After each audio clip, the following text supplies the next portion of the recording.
नमस्कार मित्रों, संस्कृत स्कूलम पाठशाला में आपका हार्दिक स्वागत है। और आज हम पिछले प्रश्न पत्र के भाग 2 को लेकर के आए हैं, जो सीटेट के प्राइमरी स्तर का प्रश्न पत्र है संस्कृत का, और उसका हल लेकर के आए हैं अगस्त 2023 में जो पेपर हुआ था, जिसकी परीक्षा तिथि थी 20 अगस्त 2023। तो उसी का पार्ट 1 हमने पिछली क्लास में हल करवाया था, और आज इस क्लास में हम पार्ट 2 हल करवाएंगे। पार्ट 1 में हमने दोनों पैराग्राफ और उनसे आने वाले प्रश्नों को हल करवाया था, और आज इस क्लास में हम इस प्रश्न पत्र में आए हुए पेडागोजी को हल करवाएंगे विस्तृत व्याख्या के साथ में।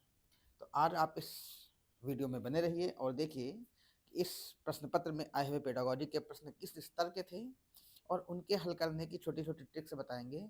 ट्रिक्स बताने का तात्पर्य यह है कि संस्कृत के प्रश्नों को हम समझेंगे कैसे हिंदी के माध्यम से, क्योंकि संस्कृत में तो हम सीधे तभी समझ सकते हैं जब संस्कृत आती होगी विधिवत, तभी समझ पाएंगे। भाषा को तभी हम समझ पाते हैं जब उस भाषा से अच्छी तरह हम परिचित हों। अब चूंकि हिंदी हमारी मातृभाषा है, हिंदी से हम बहुत अच्छे से परिचित हैं, तो संस्कृत को भी समझने के लिए हिंदी की जरूरत पड़ेगी। तो हम कुछ ट्रिक्स बताएंगे जिनसे आप संस्कृत से हिंदी बनाने में भी सफल होंगे और प्रश्न की प्रकृति को विधिवत पहचानने में भी सफल होंगे। तो आइए बने रहिए हमारे साथ। और जिन लोगों ने अभी तक हमारे वीडियो को हमारे चैनल को लाइक, सब्सक्राइब और शेयर ना किया हो, वो सब्सक्राइब कर लें और वीडियो को शेयर करते रहें ज़्यादा से ज़्यादा। आइए शुरू करते हैं इसके पहले प्रश्न से। और उससे पहले देखिए, प्रश्न के ऊपर मतलब जो 15 प्रश्न आते हैं उनसे पहले कुछ निर्देश दिए रहते, वो निर्देश यहाँ पर दिया गया है। और निर्देश क्या दिए रहते हैं ये देखिए बना हुआ है। निर्देश दिया गया है कि सर्वाधिकम समीचीनम विकल्पम चित्वा निम्नलिखित प्रश्नानां प्रश्न संख्या 91 से 105 उत्तरम दियताम।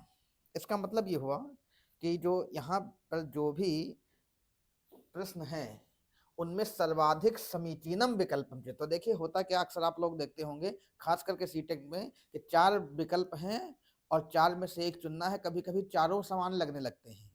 वो ये खुद कह रहा है कि 4 विकल्प होंगे, हो सकता है चारों उत्तर उसके सही हों, लेकिन आपको क्या करना है, सर्वाधिकम समीचीनम विकल्पम चित्वा, जो उन चारों में सबसे उचित विकल्प हो उसी का चयन हमको करना। देखिए चित्वा शब्द लिखा हुआ है, अब इसमें से एक प्रत्यय निकलता है।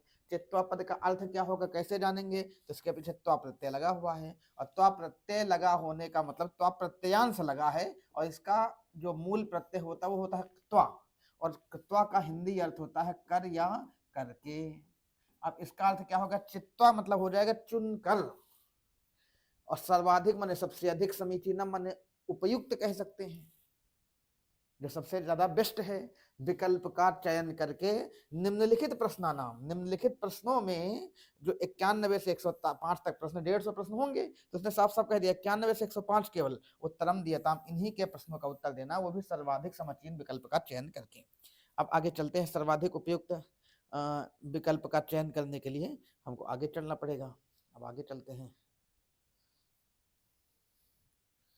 आगे चलते हैं और पहला प्रश्न देखते हैं। इसका जो पहला प्रश्न है वो क्या कह रहा है, तो पहला प्रश्न कह रहा है कि उदाहरणानुसारम निम्नलिखित वाक्यस्य पद्धतिम चुनित। उदाहरणानुसारम मतलब नीचे ये उदाहरण दिया हुआ है, ये है उदाहरण।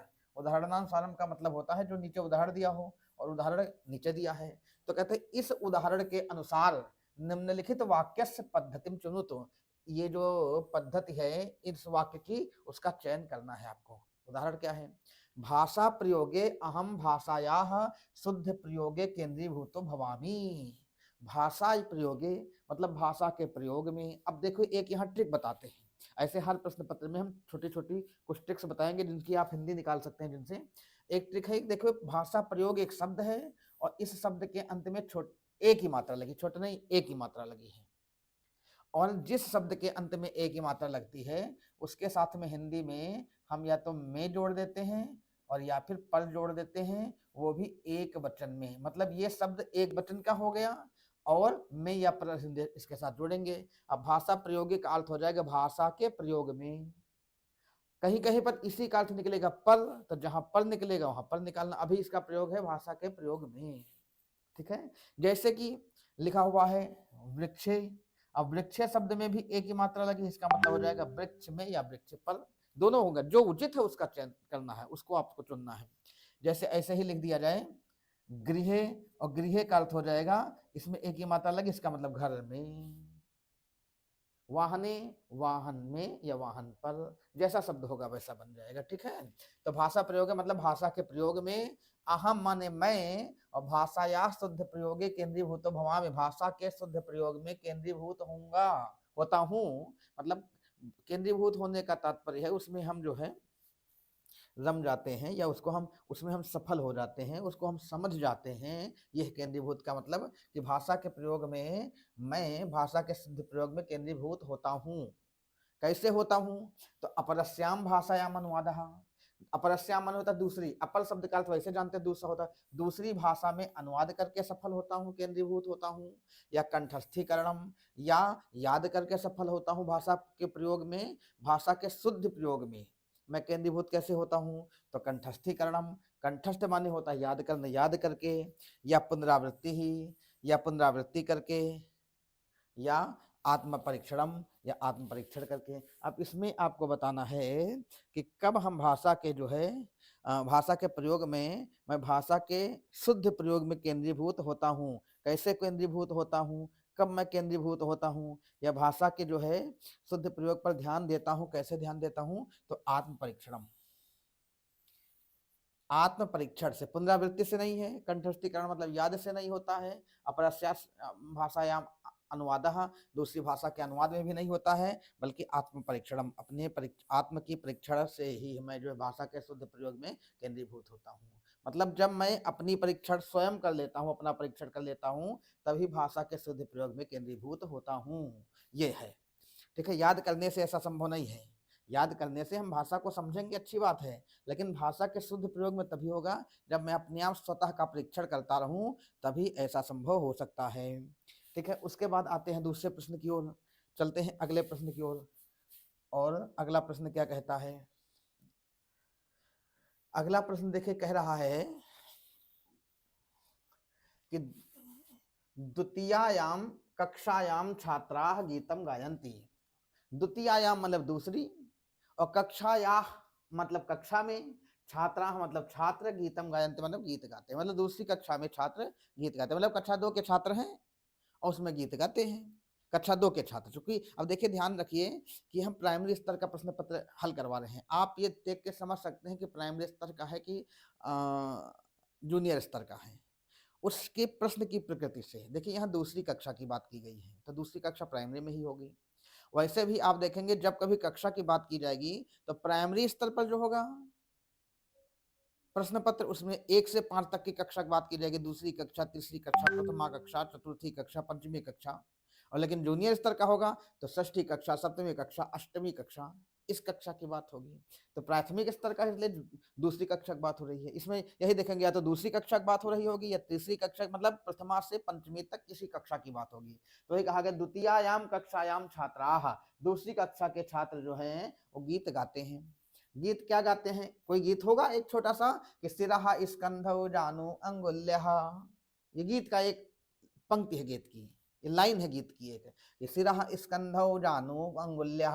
आपको बता दें कि ये भी शरीर के अंग हैं, मतलब गीत का एक पंक्ति भी है और शरीर के अंग भी हैं।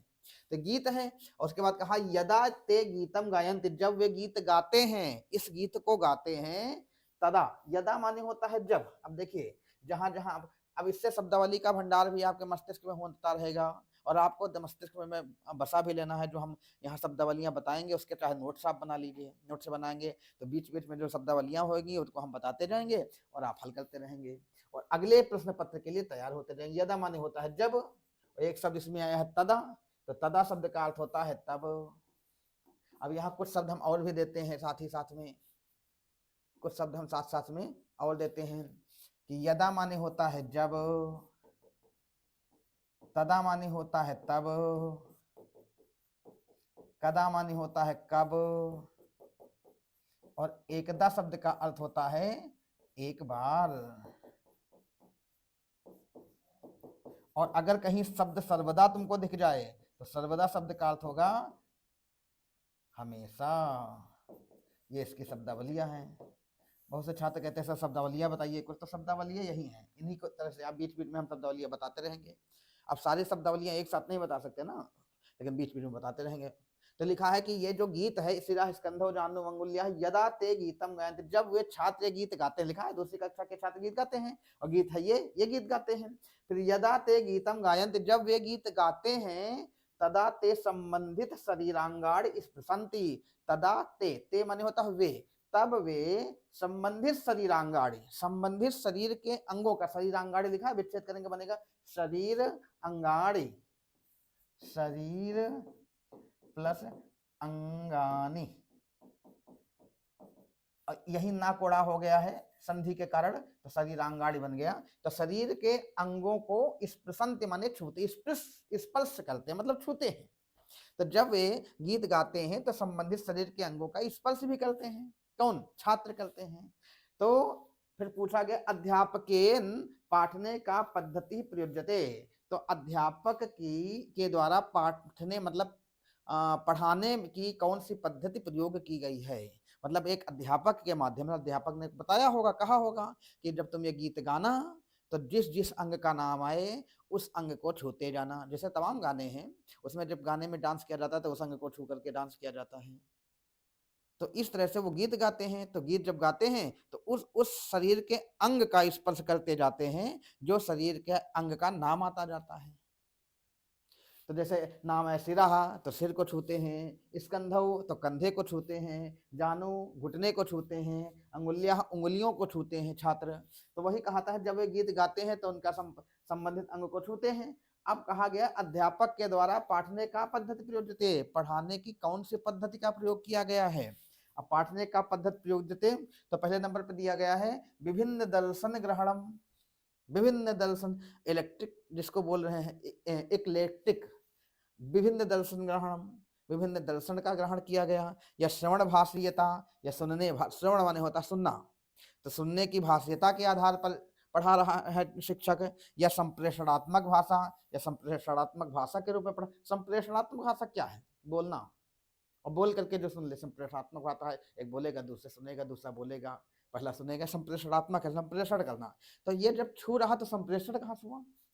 श्रवण भाष्यता सुनने की कला है, समझ लो एक प्रकार से, जिसको ऑडियो लिंगुअल कहते हैं। तो ये श्रवण भाष्यता भी नहीं हुई कि श्रवण भाष्यता में छूने से क्या औचित्य है, और दर्शन ग्रहण में भी इसकी जरूरत नहीं होती है। अब चौथा देखते हैं, इसका जो चौथा विकल्प है वो क्या है, और चौथा विकल्प जो है कहाँ पहुंच गया ये, तो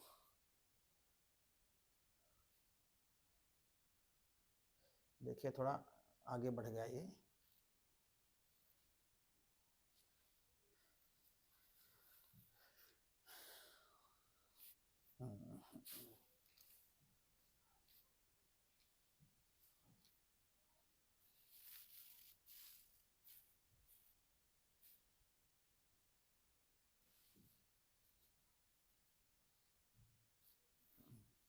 ये आ गया, तो वही श्रवण भाष्यतान भी नहीं है।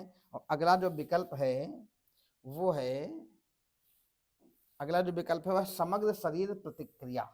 तो समग्र शरीर प्रतिक्रिया ही, अच्छा देख करके भी आप जान सकते हैं, पूरे शरीर की प्रतिक्रिया भी हो रही है भाई। गीत में जिस जिस अंगों का उल्लेख होगा उस अंग को छुएंगे तो पूरे शरीर का की प्रतिक्रिया हो जाएगी। तो लिखा समग्र माने होता संपूर्ण शरीर की प्रतिक्रिया, टोटल फिजिकल रिस्पॉन्स, और टोटल फिजिकल रिस्पॉन्स हो रहा, इसलिए विकल्प यही सही होगा, डी विकल्प इसका सही होगा। ठीक है, आगे चलते हैं अगले प्रश्न की ओर, और आप लोग ध्यान से देखते रहिए और साथ ही साथ कमेंट करके उत्तर भी देते रहिए। हालांकि इसको जो है आप वीडियो के माध्यम से देखेंगे, लेकिन आप बीच बीच में उत्तर भी देते रहा करिए, और कोई प्रश्न है उस प्रश्नों का समाधान भी हम करेंगे, और आप प्रश्न करते रहिए यदि आपके मस्तिष्क में कोई प्रश्न है तो। देखो अगला प्रश्न आ रहा है यहाँ कि पूर्व पाठे प्रयुक्तानां शब्दानां विषये छात्राः पंच प्रश्नानाम् उत्तराणि दातुं समूहे कुर्वन्ति, तदा ते अन्य समूहेन सह परस्परं प्रश्नोत्तराणि विनियमन्ति, एतद् उदाहरणम् अस्ति। इसमें एक ट्रिक भी बताएंगे, उसको पहले समझ लीजिए। कहते पूर्व पाठे प्रयुक्तानां शब्दानां विषये छात्राः पंच प्रश्नानाम् उत्तराणि दातुं समूहे कुर्वन्ति। पूर्व पाठ है मतलब पहले पाठ पढ़ा होगा, तो उसी पूर्व पाठ, पूर्व माने होता पहला, पूर्व पाठ में प्रयुक्त शब्दों के विषय में, शब्दानाम विषय शब्दों के विषय में, देखो एक ही मात्रा लग गई यहाँ, अब जिस शब्द के अंत में एक ही मात्रा लगेगी उसके साथ में मैं जोड़ेंगे। तो शब्दानाम विषय मतलब शब्दों के विषय में। छात्राः जो छात्र हैं वह पंच प्रश्नानाम उत्तराणि दातुम 5 प्रश्नों का उत्तर देने के लिए समूहेषु कुर्वन्ति समूह में कार्य करते हैं। मतलब पहले पाठ पढ़ा, फिर पाठ को पढ़ने के बाद उन पाठ में जो प्रयुक्त शब्द हुए हैं उनके विषय में छात्र 5 प्रश्नों के उत्तर देने के लिए समूह में कार्य करते हैं। 4-5 समूह बना दिए गए छोटे छोटे, और हर समूह को 5-5 प्रश्न दे दिए गए। ये 5 प्रश्न तुम करोगे, फिर 5 प्रश्न अगला समूह करेगा। मान लो 5 समूह बनाए गए, अब 4 समूह बना दिए गए, एक का नाम ए, एक का नाम बी, एक का नाम सी, एक का नाम डी रखा गया। पहले टीचर ने पाठ पढ़ा दिया है, उसके बाद उन पाठों में जो प्रयुक्त शब्द आए हैं उनके विषय में हर समूह को 5-5 प्रश्न दे दिया गया। समूह ए को 5 प्रश्न, समूह बी को 5 प्रश्न, समूह सी को 5 प्रश्न, समूह डी को 5 प्रश्न दे दिया गया। अब सारे छात्र समूह के मिल करके उन प्रश्नों को हल करेंगे। तो वही कहा गया है कि पहले पाठ में प्रयुक्त शब्दों के विषय में छात्रों को पंच प्रश्नानाम उत्तराणि दातुम समूहेषु कुर्वन्ति 5 प्रश्नों को उत्तर देने के लिए समूह में कार्य कर रहे हैं छात्र 5-5 प्रश्नों के। तदा ते अन्य समूहेन सह परस्परम प्रश्नोत्तराणि विनियमन्ति, और तदा तब मतलब उसके बाद वे छात्र जो हैं अन्य समूह के, सह एक शब्द आया है, सह माने होता है साथ में, अन्य समूह के साथ में परस्परम प्रश्नोत्तराणि विनिमयन्ति, परस्परम प्रश्नोत्तरों का विनिमय आदान प्रदान करते हैं। इसको हम बदलाव कह सकते हैं। जैसे हर समूह को 5-5 प्रश्न दिए गए, फिर जब 5 प्रश्न कर लेते हैं फिर उनको आदेश दिया गया कि सारे समूह वाले छात्र एक दूसरे से प्रश्नों को बदल लें, उत्तरों को बदल लें। ए वाला बी से बदल ले, बी वाला ए से, सी वाला डी से बदल, डी वाला सी से, ऐसा करें। फिर उसके बाद ए वाला सी, सी वाला ए, फिर बी वाला डी, डी वाला ए, ऐसे आपस में बदल लेना है। तो वही कहा गया है कि जब 5-5 प्रश्नों का उत्तर समूह में करेंगे उसके बाद अन्य समूह के साथ परस्पर प्रश्नोत्तरों का बदलेंगे, विनिमय मतलब बदल लेंगे। एतद उदाहरणम अस्ति, ये किसका उदाहरण है, ये उदाहरण है, किसका उदाहरण है। 5 समूह के छात्र कार्य करेंगे फिर आपस में बदल लेंगे। इससे क्या होगा कि एक दूसरे के प्रश्नों को भी चेक कर लेगा, मतलब जो उत्तर दिया गया है उन उत्तरों को चेक कर लेगा। एक समूह दूसरे के उत्तर को चेक करेंगे। अब ये किसका उदाहरण है, तो पहला लिखा सहपाठी मूल्यांकन, सहपाठी के मूल्यांकन का, स्वमूल्यांकन से अपने मूल्यांकन का, प्रतिपुष्टि फीडबैक जिसको हम बोलते हैं उसको प्रतिपुष्टि भी कहा जाता है, और पठन मूल्यांकन से और पठन मूल्यांकन का। तो ये जो इन निम्नलिखित में से ये किसका उदाहरण है या कौन सी पद्धति यहाँ पर है, ठीक है। तो सहपाठी मूल्यांकन की है कि स्वमूल्यांकन की है। स्वमूल्यांकन माने होता है अपना मूल्यांकन, स्वयं का मूल्यांकन, और सहपाठी का मतलब होता है साथी का मूल्यांकन। प्रतिपुष्टि माने होता है फीडबैक, और पठन मूल्यांकन में तो सब होता ही है। आपको बता दें, जब कभी ध्यान रखना, जब कभी पेपर में ऐसा प्रश्न किया जाए कि कार्य करने के बाद कॉपी बदल ली जाए तो वो सदैव सहपाठी के मूल्यांकन का कार्य कर रहा होता है। अब यहाँ भी सहपाठी के मूल्यांकन का ही कार्य होगा। जब कॉपी बदलने की बात की जाए तो अपना मूल्यांकन नहीं, स्व माने होता है अपना, स्वयं का मूल्यांकन। स्वयं का मूल्यांकन दूसरे कॉपी देकर नहीं होगी, स्वयं का मूल्यांकन खुद की कॉपी से होगी। हम खुद लिखें, खुद चेक करें, वो स्वमूल्यांकन होता है। इसलिए यहाँ स्वमूल्यांकन तो कदापि हो ही नहीं सकता। और जब कभी कॉपी बदलने की बात की जाए, प्रश्न चाहे जितना घुमा दिया जाए, सहपाठी का मूल्यांकन अगर है कॉपी बदलने के बाद तो सहपाठी का मूल्यांकन ही सही होगा। इसलिए प्रश्न यही सही है, ये सही है। अगले प्रश्न की ओर चलते हैं अब हम।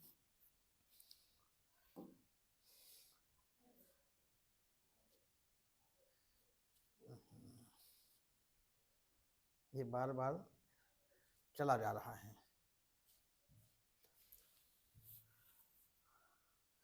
अब आगे चलते हैं अगले प्रश्न की ओर।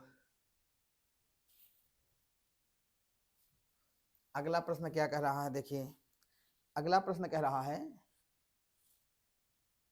हाँ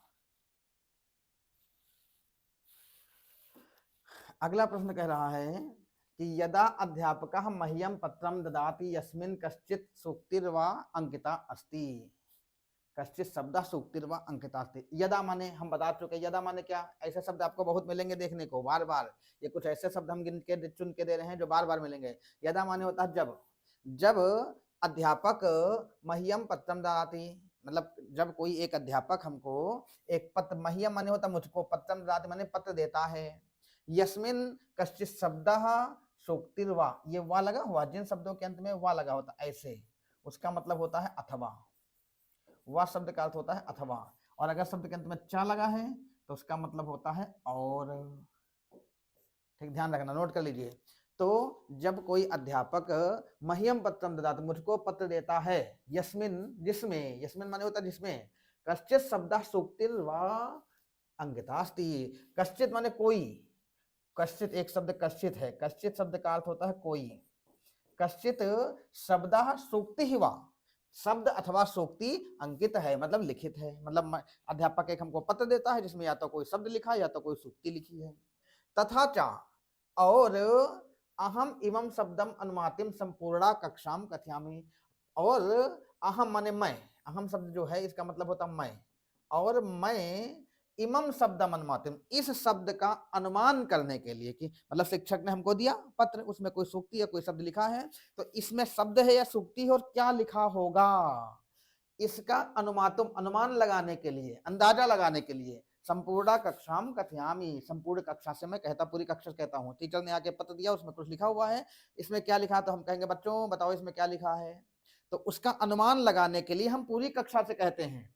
और महा, या महा लिखा हुआ है, मह्यम होना चाहिए यहाँ, ऐसे मह्यम, मह्यम एतत् कार्यम रोचते, मुझको यह कार्य बहुत ही अच्छा लगता है। जब शिक्षक पत्र दिया, हमने सब पूछा क्या है, हमको बड़ा अच्छा लगा ये, तो इस तरह से बार बार पत्र देते गए, बार बार हम पूछते गए क्या है, ये कार्य हमको बहुत अच्छा लगता है। अस्मिन विषये छात्राणाम टिप्पण्यः ज्ञातव्या, इस विषय पर छात्रों की टिप्पणी का ज्ञात करना है। तेषाम अपेक्षित टिप्पण्यश्चापि ज्ञातव्या, और उनकी अपेक्षित टिप्पणियों को भी जानना है, मतलब इसमें छात्रों की टिप्पणी को भी जानना है और उनकी टिप्पणियां, उस छात्र की भी, अगले छात्र की, दोनों की टिप्पणी को हमको जानना है। तो फिर विकल्प दिया, अहम भाषाम तदा सम्यक स्मरामि, अहम अस्याम गतिशीलो भवामि।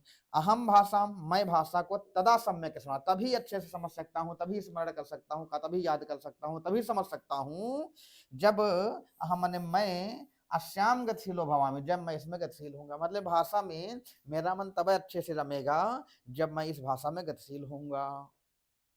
क्या ये टिप्पणी होगी इसकी, या अहम भाषाम तदा सुष्ठु स्मरामि, मैं भाषा को तब अच्छे, सुष्ठु माने होता अच्छे से, अच्छे से, जब मैं भाषा को तभी अच्छे से समझ पाऊंगा, यदा हम ताम पश्यामि, जब मैं उसको देखूंगा।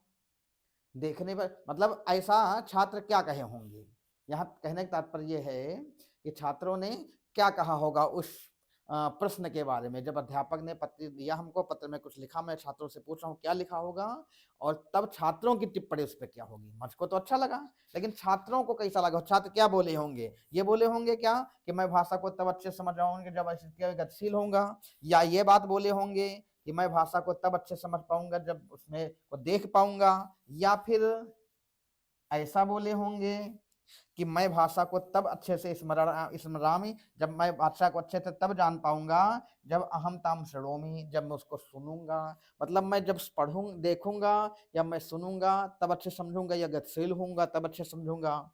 अब अगला विकल्प देखिए क्या है इसका, अगला विकल्प है फिर कि अहम भाषाम तदा सम्यक स्मरामि, मैं भाषा को तब अच्छे से समझ पाऊंगा, यदा हम पत्रात सूक्तिम कंठस्थी करोमि, जब मैं पत्र से सूक्ति को कंठस्थ करूंगा। अब बच्चों के कहने का 4 विकल्प दिए गए हैं कि इसमें बच्चों के मानसिक स्थिति उस समय क्या होगी, बच्चे क्या टिप्पणी किए होंगे कि मैं भाषा को सम्यक तब समझ पाऊंगा जब इसमें गतिशील होऊंगा, या भाषा को अच्छे से तब समझ पाऊंगा जब मैं इसको देखूंगा, या भाषा को तब अच्छे से समझ पाऊंगा जब मैं सुनूंगा, या भाषा को तब अच्छे से समझ पाऊंगा जब मैं पत्र से सूक्ति को कंठस्थी करूँ, मतलब याद करूंगा। इसमें का बच्चों की, छात्रों की जो है कौन सी मानसिक स्थिति होगी, कौन सी टिप्पणी छात्र की होगी, तो इसमें टिप्पणी छात्र की ए वाली होगी। पूछो क्यों ए वाली होगी, ए वाली ये होगी जब छात्र गतिशील होते हैं तो भाषा को बहुत अच्छे समझते हैं, सुनने बोलने याद करने तो समझेंगे थोड़ा बहुत जो समझेंगे, लेकिन गतिशील होने में ज्यादा समझेंगे। इसीलिए देखो जब अध्यापक देखते हैं छात्र बोर होने लगे हैं तो उनको कोई ना कोई गतिविधि कराने लगते हैं, और गतिविधि करके जब गतिशील छात्र होंगे तो बहुत अच्छे से समझ पाएंगे। आपको एक हम संस्कृत भारती संस्था के बारे में बताते हैं, जो संस्कृत बोलने का कार्य करती है, संस्कृत बोलना सिखाती है। संस्कृत भारती नाम अखिल भारतीय स्तर पर उसका कार्य है और बहुत प्रसिद्ध संस्था है, विदेशों में भी उसका कार्य चल रहा है। उसमें क्या करते हैं, एक वर्ग लगाते हैं, 10 दिन, 15 दिन, 20 दिन, जितने भी दिन का लगे, और वर्ग में दिन भर पढ़ाते हैं। दिन भर पढ़ाने के बावजूद भी बच्चा बोर नहीं होगा। क्यों? क्योंकि थोड़ी देर पढ़ाएंगे, फिर थोड़ी देर खेल कूद कराएंगे, फिर थोड़ी देर अभ्यास कराएंगे, फिर गीत गवाएंगे, और सब में सबका उद्देश्य केवल पढ़ाना है बस। तो खेल के माध्यम से, गीत के माध्यम से, अभ्यास के माध्यम से, प्रैक्टिकल के माध्यम से, थ्योरी के माध्यम से, हर तरह से छात्र को पूरे दिन भर पढ़ाते हैं। सुबह 7 बजे से लेकर के और रात के 10 बजे तक पढ़ाएंगे, हर तरह से पढ़ाते हैं। तो छात्र को, उनका उद्देश्य है गतिशील करना, और छात्र गतिशील होगा तो अच्छे से समझेगा, सीखेगा। ठीक है, अगले प्रश्न की ओर चलते हैं अब। और अगला प्रश्न क्या है, 95 का प्रश्न है। मैंने देखो, एक कथन है और एक उसका फिर कारण दिया गया है, और फिर दोनों की व्याख्या की बात की गई, कथन और कारण की व्याख्या की बात की गई है। पहला कथन है, कथन क्या है, कहा गया है कि ए, देखो ये कथन होता है, कथन, और ऐसे रीजनिंग में भी तमाम प्रश्न आते हैं, और वहां उसी तरह से यहाँ प्रश्न दिया गया है। कथन एक दिया गया कि सर्वे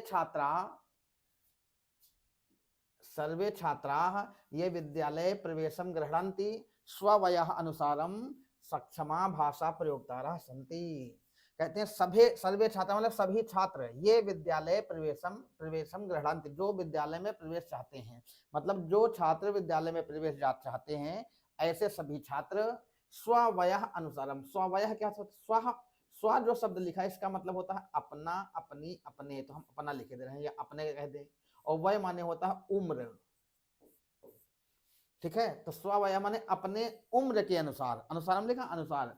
तो ये विद्यालय प्रवेशम गृह्णन्ति छात्रा, जो छात्र, सभी छात्र विद्यालय में प्रवेश चाहते हैं, स्ववय अनुसारम, वे अपनी उम्र के अनुसार सक्षमा भाषा प्रयोक्तारः, भाषा प्रयोग करने में सक्षम होते हैं। भाषा प्रयोग करने में सक्षम का जब एडमिशन कराने जाते हैं छात्र, तो देखो बोल सकते हैं, लिख सकते हैं, पढ़ सकते हैं, तो अपनी भाषा को जो है प्रयोग करने में सक्षम है, ये एक कथन है। और कारण दूसरा दिया गया है, क्यों सक्षम है उसका कारण दिया गया है कि भाषायाः संस्कृतेश्च वैविध्येन ते स्वयोग्यताः प्रदर्शितुं न समर्था, भाषा के संस्कृति और विविधता के कारण अपनी योग्यता को प्रदर्शित करने में समर्थ नहीं होंगे। मतलब भाषा प्रयोग करने में तो सक्षम है, लेकिन भाषा के संस्कृति और विविधता के कारण वे अपनी योग्यता को दर्शाने में समर्थ नहीं होंगे। अब निम्नलिखितानाम विकल्पानाम सर्वोपयुक्तम उत्तरम चयन्तु, इन विकल्पों में से सबसे ज्यादा उपयुक्त विकल्प का चयन करो। पहला दिया, सभी छात्र विद्यालय में प्रवेश ग्रहण करते हैं, वो अपने उम्र के अनुसार भाषा प्रयोग करने में सक्षम है, ये तो कारण दिया गया। फिर उसके बाद कहा गया है कि भाषा और संस्कृति की विविधता, भाषा और संस्कृति की विविधता के कारण वे अपनी योग्यता का प्रदर्शन नहीं कर सकते।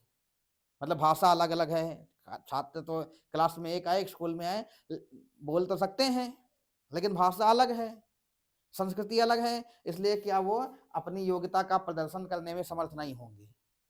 अब इसमें कथन और कारण दोनों सही हैं या दोनों में से एक सही या व्याख्या गलत है, कैसे क्या है इसमें सुनिए। तो पहले नंबर पे दिया ए मिथ्या है पर आर सत्य है, मतलब ये तो सही है, सॉरी ये तो झूठ है पर ये सही है। दूसरा दिया ए चा आर उभय उत्तरे समीचीन, दोनों उत्तर सही हैं, लेकिन आर ए की समीचीन व्याख्या नहीं है। ये जो है आर, ए बी लिखा तो यहाँ आर की जगह बी समझो कि बी इसका सही उत्तर नहीं है, क्या ये बात है? तो पहले तो आप इसको समझो, उसके बाद उत्तर ढूंढते हैं कि सभी छात्र विद्यालय में प्रवेश करते हैं, जो प्रवेश ग्रहण करते हैं, अपनी उम्र के अनुसार भाषा प्रयोग करने में सक्षम है, होते हैं कि नहीं होते हैं? बिल्कुल होते हैं। प्रवेश जो छात्र करते हैं वो अपनी उम्र के अनुसार भाषा प्रयोग करने में सक्षम है। 3 साल का लड़का जाता है तो उस अपने अनुसार भाषा प्रयोग कर सकता है, और 10 साल का लड़का जाएगा तो अपने अनुसार भाषा प्रयोग करेगा, और इंटर में एडमिशन लेगा तो अपनी क्षमता के अनुसार प्रयोग करेगा, ग्रेजुएशन में लेगा तो अपनी क्षमता के अनुसार प्रयोग करेगा। तो जिस उम्र का बालक है अपनी उम्र के अनुसार प्रयोग करेगा, लेकिन भाषा और संस्कृति की विविधता के कारण अपनी योग्यता को प्रदर्शन करने में समर्थ नहीं होंगे, ऐसा नहीं है। बालक किसी भी संस्कृति से आया हो, किसी ये भाषा का प्रयोग कैसे भी कर रहा हो, योग्यता वो अपनी भाषा के अनुसार दिखा सकता है, योग्यता प्रदर्शन करने में सक्षम हो सकता है। ठीक है, तो मतलब ये गलत है और ये वाला सही है, तो मतलब ऐसा विकल्प चुनो जिसमें ए सही हो आर गलत हो, ए सही हो बी गलत हो। ठीक है, तो आइए विकल्प का चयन करते हैं। दो तो हैं, तो ए मिथ्या है आर सही, ये नहीं है, ये गलत है। फिर बी ए आर दोनों उत्तर सही हैं, आर ए का समीचीन व्याख्या नहीं है, ये भी गलत है। अगला अगला है कि ए चा आर उभय समीचीने आर एत्यस्य समीचीनम व्याख्यानम नास्ति, ए सत्यमस्ति आर मिथ्यास्ति, यही सही है। पहली वाली बात तो सही है, छात्र तो अपनी उम्र के अनुसार भाषा प्रयोग करने में सक्षम होते हैं, लेकिन योग्यता का प्रदर्शन करने में सक्षम नहीं, ये बात नहीं होती है। इसलिए यही विकल्प डी नंबर का जो विकल्प है यही सही होगा। ठीक है, ये विकल्प सही होगा। अगले प्रश्न की ओर चलते हैं।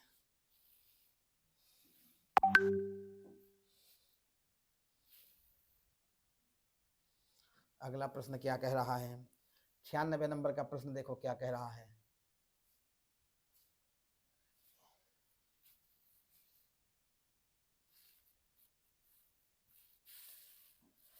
ये प्रश्न कह रहा है कि पंचमी कक्षायाः मंजितः अध्यापकैः सह मित्रैः सह एवमेव द्विवर्षीय बालकेन सह भिन्न भिन्न प्रकारैः वार्तालापं करोति। इसका मतलब है कि पंचमी कक्षा का, देखो पांचवी कक्षा की बात आ गई, तो ये प्राइमरी स्तर का है, इसलिए 1 2 3 4 5 एक प्रथमा द्वितीय तृतीय चतुर्थी पंचमी कक्षा की बात होगी, षष्ठी सप्तमी अष्टमी की बात नहीं होगी, क्योंकि प्राइमरी स्तर का प्रश्न पत्र है ना।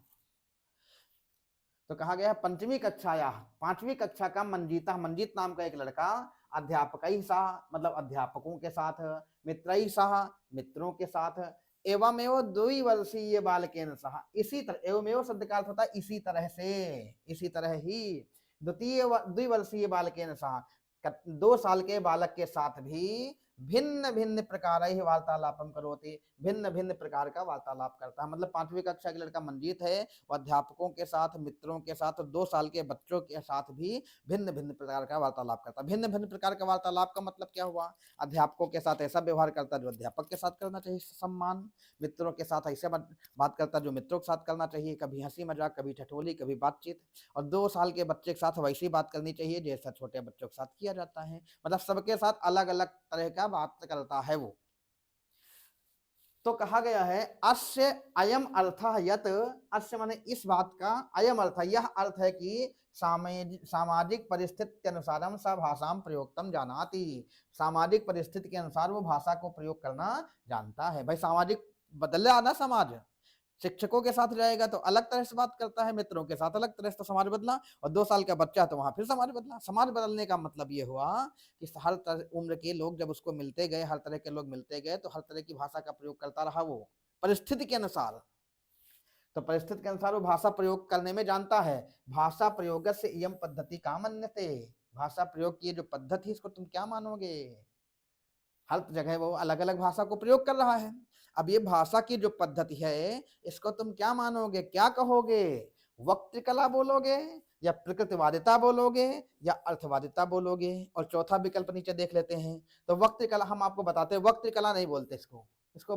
वक्तृ कला माना था बोलने में चतुराई, वाक्पटुता नहीं बोलेंगे। वाक्पटुता इसको कहते हैं जहां पर बोलने में हर जगह वो बोलना सक्षम हो, लेकिन अलग परिस्थिति के अनुसार अलग ना बोले, बोलने में चतुराई हो लेकिन अलग तरह से बोलना नहीं, बोलने में चतुराई रखना चाहिए। और प्रकृतिवादिता नहीं करेंगे, प्रकृतिवादिता का मतलब होता है कि प्राकृतिक रूप से बोल रहा है, और अर्थवादिता का मतलब वो अर्थ जानता है, इसलिए भी नहीं है। आगे चलते हैं,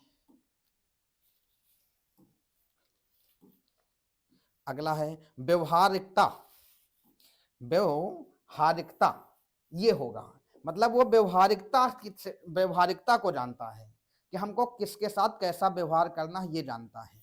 इसके लिए वक्त कला वाक्पटुता की जरूरत नहीं है, प्रकृतवादिता की जरूरत नहीं, अर्थवादिता मतलब अर्थ को जानना, अर्थ भी नहीं जानने की जरूरत, अर्थ जानने वाला अलग अलग भाषा प्रयोग करे जरूरी नहीं है, लेकिन व्यवहारिकता जानना बहुत जरूरी है। मतलब इसमें व्यवहारिकता है कि भाई 2 साल का बच्चा है, उससे व्यवहार अलग किया, अध्यापक के साथ व्यवहार अलग किया, मित्रों के साथ व्यवहार अलग किया, तो इसको व्यवहारिकता कहेंगे। तो ये व्यवहारिकता के अंतर्गत आएगी, इसका विकल्प व्यवहारिकता वाला सही है। ठीक है, अब चलते अगले प्रश्न की ओर। अगला प्रश्न क्या कहता है, अगला प्रश्न कह रहा है कि काचित माता,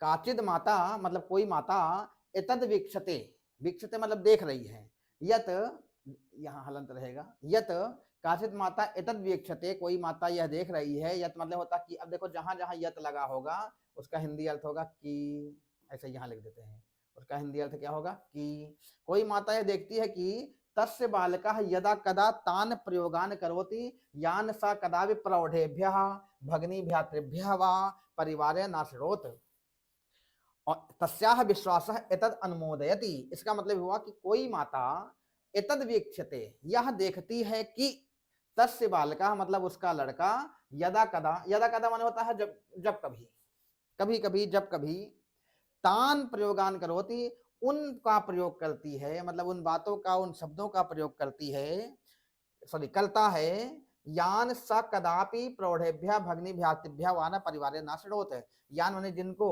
सा माने वह बालक, कदाप माने कभी भी, ये अब देखो कदापि शब्द आया, कदापि शब्द का अर्थ होता है कभी भी, तो उनको कभी भी, प्रौढ़ेभ्य, प्रौढ़ शब्द का अर्थ होता है वृद्धजन या जिसकी उम्र ज्यादा हो गई हो उसको प्रौढ़ बोलते हैं, वृद्धजन भी कह सकते हैं, ज्यादा एज वाले को प्रौढ़ भी बोलते हैं, अधिक उम्र वाले को। भगनी भ्रातृभ्य, भगनी शब्द का अर्थ होता है बहन, और भ्रातृभ्य माने होता है, भ्रात माने होता है भाई, वह माने अभी बता के आए हैं अथवा होता है, ठीक है। अब देखो इसका अर्थ क्या हुआ कि स कदापि वह कभी भी प्रौढ़ेभ्य भगनी भ्रातृभ्य वा, प्रौढ़ों के द्वारा मतलब वृद्ध लोगों के द्वारा, बड़े लोगों के द्वारा, भगनी भ्रातृभ्य वा भाई बहन भाई के द्वारा, परिवारे नाशरोत परिवार में, नाशरोत नहीं सुना था, परिवार में एक ही मात्रा है, इसका मतलब हो जाएगा में, नाशरोत माने नहीं सुना था, मतलब कि कोई माता ये देखती, ईदत वीक्षते ये देखती है कि उसका बालक कभी कभी उनका, उन शब्दों का या उन बातों का, उन वाक्यों का प्रयोग करता है जो वह कदापि प्रौढ़ों के द्वारा, भाइयों बहनों के द्वारा परिवार में नहीं सुना है, मतलब ऐसे शब्दों का प्रयोग करता हो या ऐसा व्यवहार करता हो जिनको कभी प्रौढ़ ने घर में ना किया हो, भाई बहन घर में ना किया हो,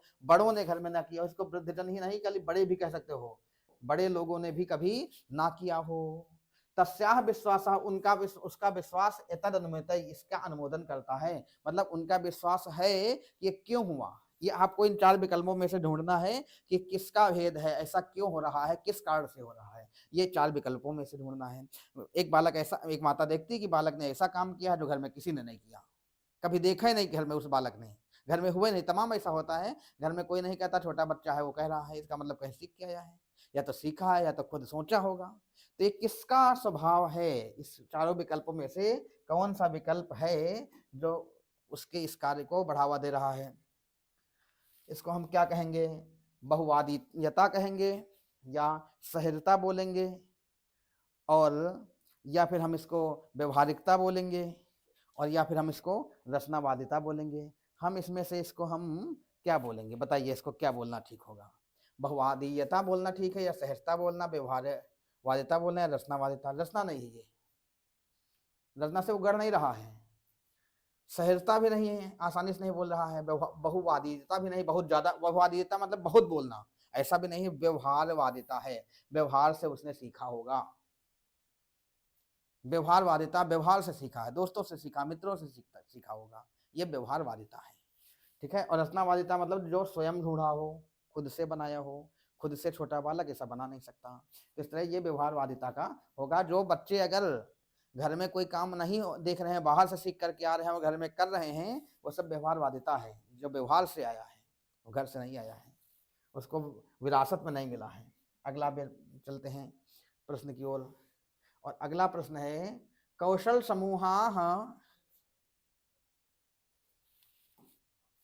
कौशल समूहाः ये औपचारिक निर्देश पाठनात् पूर्वं वर्धन्ते तदा च पश्चात काले शैक्षणिक योग्यता विकासाय आधारम प्रयच्छन्ति कथ्यन्ते, उनको हम क्या कहते हैं, कथ्यन्ते मतलब कहते हैं, क्या कहते हैं, कहा जाता, क्या कहा जाता, तो कौशल समूह मतलब कुछ कौशल समूह ऐसे हैं, ये शब्द का अर्थ होता है जो, कुछ कौशल समूह ऐसे हैं जो औपचारिक निर्देश पठनात् पूर्वम, औपचारिक निर्देशों के पढ़ने के पूर्व वर्धनते माने बढ़ते हैं, तथा और पश्चात काले शैक्षणिक योग्यता विकास आधार प्रयच्छन्ति, और बाद में शैक्षणिक योग्यता को विकास करने के लिए भी आधार प्रदान करते, प्रयच्छन्ति माने प्रदान करते हैं। जो औपचारिक निर्देश को पढ़ने के पूर्व बढ़ते हैं और उसके बाद पश्चात में शैक्षणिक योग्यता के विकास के लिए आधार प्रदान करते हैं, उनको क्या कहा जाता है? ऐसे कौशल समूहों को क्या कहा जाता है? वो कौशल समूह जो औपचारिक निर्देश के पढ़ने के पूर्व बढ़ते हैं और बाद में शैक्षणिक योग्यता के विकास के लिए आधार प्रदान करते हैं, ऐसे कौशल समूहों को क्या कहते हैं? अब कौशल समूह 4 लिखा हुआ है। आविर्भावी साक्षरता बोलते हैं, या आविर्भावी समाधान, या आविर्भावी पाठ्यक्रम बोलते हैं, और या फिर इनको हम आविर्भावी गुणधर्मिता बोलते हैं। इनको क्या बोला जाता है? आविर्भावी गुणधर्मिता या साक्षरता समाधान पाठ्यक्रम। तो देखो, इनको आविर्भावी साक्षरता बोलते हैं। इसका मतलब क्या है ये भी आपको बताते हैं, एक बार इसको देख लीजिए। आविर्भाव साक्षरता बोलते हैं, प्रश्न को साथ में देखते हुए चलिए। साक्षरता होती क्या है? साक्षरता का मतलब होता है पढ़ना लिखना बोलना समझना सुनना, जो भाषा के माध्यम से इतना जान जाए वो साक्षरता है। जैसे मान लो, और साक्षरता ही एक ऐसा कौशल है जो औपचारिक निर्देशों को पढ़ने के पूर्व बढ़ता है तथा बाद में शैक्षणिक योग्यता के विकास को आधार प्रदान करता है। शैक्षणिक योग्यता अगर तुमको बढ़ाना है तो जब तक साक्षरता नहीं होगी तब तक शैक्षणिक योग्यता नहीं बढ़ेगी। पाठ्यक्रम से शैक्षणिक योग्यता नहीं बढ़ती है, समाधान से नहीं बढ़ता, किसी से नहीं बढ़ता है, लेकिन साक्षरता से बढ़ेगा। साक्षरता है क्या? अक्षरों को जानना, लिखा हो जान जाओ, कोई बोले तो समझ जाओ, वही है पढ़ना लिखना सुनना समझना, इसी को कहते हैं। और जो पढ़ना लिखना सुनना समझना जानता है वो साक्षर है। अब देखो, बहुत लोग ऐसे होते हैं जो बहुत ज़्यादा पढ़े लिखे नहीं हैं। पहले इतना पढ़ाई भी का महत्व भी नहीं दिया जाता था, बहुत ज़्यादा लोग पढ़ते भी नहीं थे। जैसे कोई कक्षा 5 या 8 पास है तो क्या लिखा वो पढ़ लेंगे, कोई बोल रहा है समझ लेंगे, कुछ लिखने कहोगे वो लिख देंगे, बस। बहुत ज़्यादा उनको डीपली ज्ञान नहीं है, तो कहा जाता है ये साक्षर हैं। साक्षर शब्द का बना ही हिस्सा और अक्षर से, जिसमें अक्षरों का ज्ञान हो जाए, कोई बोले हम समझ जाएं, हम बोले अगला समझ जाए, लिखा हो पढ़ लें, और कहीं लिखा उसको देख कर लिख लें, ये दिमाग में चल रहा उसको लिख दे, साक्षर है। साक्षर व्यक्ति और ज्ञानी व्यक्ति में अंतर है। साक्षर में अक्षरों को जानना है, बोलना सुनना समझना है। तो ये साक्षरता कौशल ही, आविर्भावी साक्षरता कौशल ही ऐसा है जो औपचारिक निर्देश पढ़ने के पूर्व को बढ़ाता है और बाद में शैक्षणिक योग्यता के विकास को आधार भी प्रदान। जो पढ़ना लिखना बोलना सुनना समझना जाता है वही शैक्षणिक योग्यता से आगे बढ़ेगा। अब चले जाओ यहाँ से तमिलनाडु, और तमिलनाडु में आप तमिल नहीं जानते हैं तो तमिल के किसी भी किताब को नहीं पढ़ सकते, उस किताब को ज्ञान किताब का नहीं प्राप्त कर सकते हैं। लेकिन पहले अगर वहाँ के वर्णमाला पढ़ करके शब्दों का अक्षर का ज्ञान कर करके साक्षर हो गए, फिर आप पढ़ना चाहो तो आगे बढ़ सकते हो। तो ये साक्षरता ऐसा होता है, ठीक है। फिर अगले प्रश्न की ओर चलते हैं अब हम, और अगला प्रश्न है काचित मातामही। माता शब्द माने होता है माता, और मातामही जो शब्द लिखा है, मातामही का मतलब होता है नानी। मातामही क्या माने क्या होता है? नानी। क्यों? माता मतलब मातामही मतलब जो उनकी माता है, तो माता की माता को क्या कहेंगे? नानी। तो काचित मातामही, कोई नानी। गृह, गृह माने क्या होगा? घर में। बालकान पुस्तकात कथा रुचिपूर्वकम श्रावित, श्रावित माने होता सुनाती हैं, ठीक है। श्रवणम करोत लिखा होता तो सुनती हैं, श्रावित माने होता है सुनाती हैं, श्रोत माने सुनती हैं, श्रावित माने सुनाती हैं। तो कोई मातामही, कोई नानी घर में बालकों को पुस्तक से कथा रुचिपूर्वक सुनाती है, मतलब मन लगा के। नानी जो है, वैसे नानी की कहानी बड़ी फेमस, दादी नानी कहानियां फेमस होती हैं, तो कोई नानी अपने जो है पोता को या पोती को रुचिपूर्वक कहानी सुनाती है। और अनेन प्रकारेण, इस प्रकार से, सा तान पुस्तकानि न विचारान चा पठितुम प्रेरयति। अनेन, इस प्रकार से, सामान्य वह नानी उनको, किसको? बच्चों को। इस प्रकार वह नानी बच्चों को पुस्तकानि मतलब पुस्तकें, नव विचारान माने नए नए विचारों को, पठितुम प्रेरयति पढ़ने के लिए प्रेरित करती है। तो नानी बच्चों को कहानी सुनाती है, और इस प्रकार कहानी सुना के फिर नए नए विचारों को और पुस्तकों को पढ़ने के लिए प्रेरित करती हैं। उन बच्चों को पुस्तकें और नए विचारों को पढ़ने के लिए प्रेरित करती हैं।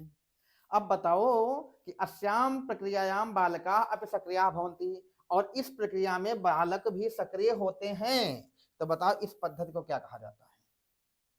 नानी कहानी सुनाती हैं, रुचिपूर्वक कहानी सुनाती हैं, और कहानी के माध्यम से बच्चों को नए नए विचारों को और साथ ही साथ नए विचारों के साथ ही साथ पुस्तकों को पढ़ने के लिए प्रेरित करती हैं।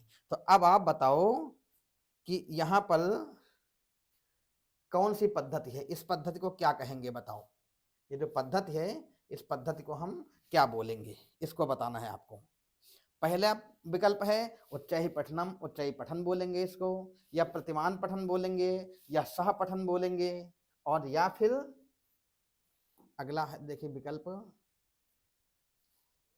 वार्तालापीय पठनम, वार्तालाप पठन बोलेंगे। क्या बोलेंगे इसको? क्या बोलेंगे? अब देखिए उच्चैः पठनम माने क्या होता है? तेज तेज पढ़ना। तो इसमें पढ़ा कहाँ गया है? तेज तेज पढ़ना, तो तेज तेज पढ़ा कहाँ गया? ये तो सुना गया पहले, तो ये खत्म, ये सही नहीं। और प्रतिमान पठनम, प्रतिमान बना हो उसको देख के पढ़ा जाए, तो प्रतिमान भी वहां नहीं है। सह पठनम, साथ में पढ़ना, शेयर्ड, साथ में मिलकर पढ़ते हैं, ये भी साथ में पढ़ नहीं रहे हैं। नानी ने कहानी सुनाया, फिर उसके बाद उन्होंने दिया। और वार्तालापीय पठनम, ये सही होगा। ये गलत है, ये गलत है, ये गलत है, ये सही होगा। वार्तालापीय पठन, वार्तालाप आपस में करके पढ़ना। भाई नानी कहानी सुना रही होंगी, बच्चे सुन रहे होंगे, और बीच बीच में बच्चे नानी से कुछ पूछ रहे होंगे, नानी बता रही होंगी, तो सुनना, बोलना, बताना, सुनना, बताना, सुनना, बताना, ये सब क्या है? ये केवल वार्तालाप है। और वार्तालापीय पठन ही होगा, डायलॉगिक जिसको बोलते हैं, डायलॉग के माध्यम से। भाई नानी कहानी सुनाती होंगी कि शेर की कहानी, शेर आया, शेर दहाड़ाओ, डायलॉग बोल रही है, तो वार्तालाप आपस में हो रहा है। और ऐसे पठन को वार्तालापीय पठन कहा जाता है। क्या कहते हैं ऐसे पठन को? ऐसे पठन को वार्तालापीय पठन कहते हैं। अब चलते हैं अगले प्रश्न की ओर, अगले प्रश्न की ओर चलते हैं अब। ठीक है, अगला प्रश्न क्या है देखिए,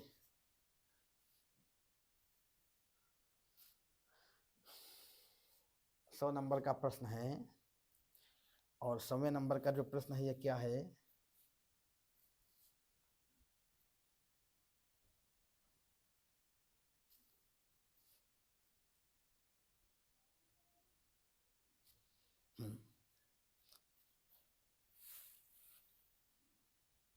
अब इस प्रश्न में है, देखो थोड़ा नीचे कर दें इसको, ऊपर ज्यादा हो गया है। हाँ, इसमें प्रश्न कह रहा है कि अध्यापनस्य सा पद्धति, अध्यापन की वह पद्धति, यस्याम पठनम यस्याम पठनम, जिसमें पठन मतलब पढ़ना, आधारभूत तत्वेभ्य, यथा आधारभूत तत्वों, यथा अक्षरेभ्यः ध्वनिग्रामेभ्यश्च प्रारभते। यस्याम च समग्र पठनात् पूर्वम ध्वनिग्रामा शब्देषु योजितुं शक्यन्ते कथ्यन्ते। क्या कहा जाता है? मतलब कथ्यन्ते, कथ्यते, कथ्यते मतलब कहा जाता है, कथ्यन्ते हो जाए क्या, कहा किनको क्या कहा जाता है? तो अध्यापन की वह पद्धति, अध्यापन की उस पद्धति को जोड़ना। चार पद्धतियां भी, चार विकल्प आपको देंगे, एक विकल्प नीचे छिपा हुआ है, इसको भी निकालते हैं। तो कहते हैं अध्यापक की वह पद्धति, यस्याम मतलब जिसमें पठन आधारभूत तत्वेभ्य, जिसमें पठन आधारभूत तत्वों से, और आधारभूत तत्व है क्या? अक्षरेभ्य ध्वनिग्रामेभ्य, अक्षर और ध्वनिग्राम, ये पठन के आधारभूत तत्व होते हैं। ध्वनि अक्षर तो जान रहे हो लिखे होते, ध्वनिग्राम क्या होती है? ध्वनिग्राम जो है भाषा की सबसे छोटी इकाई है, ध्वनि की सबसे छोटी इकाई ध्वनिग्राम कहलाती है, और ध्वनिग्राम से ही ध्वनियां बनती हैं। या हम इसको कह सकते हैं सबसे छोटी जो भाषा की इकाई है उसी का उच्चारण, उसी की जो ध्वनि है उसको ध्वनिग्राम कहते हैं।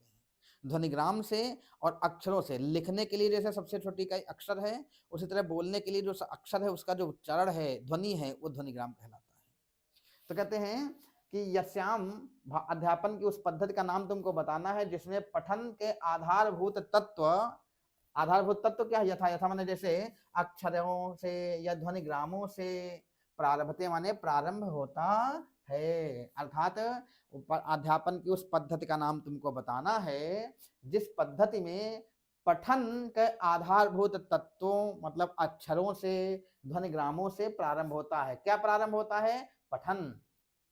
और साथ ही साथ जिसमें समग्र पठनात् पूर्वम, संपूर्ण पढ़ने से पहले, ध्वनिग्रामाः शब्देषु योजितुं शक्यन्ते, ध्वनिग्रामों को शब्दों के साथ जोड़ने में संभव है या जोड़ा जाता है।